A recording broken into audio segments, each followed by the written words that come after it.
पानी का रास्ता किसने बंद किया? शायद मुझे लगता है ये बच्चों की हरकत होगी।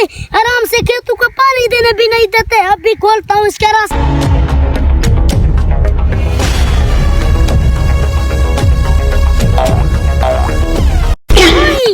यार ये क्या चीज है? मुझे लगता है ये पुरानी सालों से पहले का सोना है।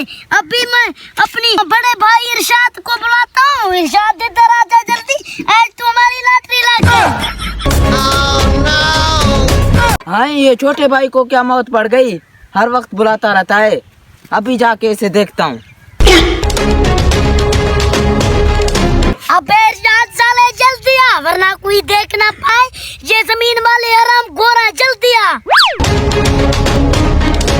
अरे हरामखोर, तुझे क्या हुआ? अबे यार मुझे ये करोड़ों का सोना मिल गया, अब इसे क्या करें? चल के फिर इसे बेच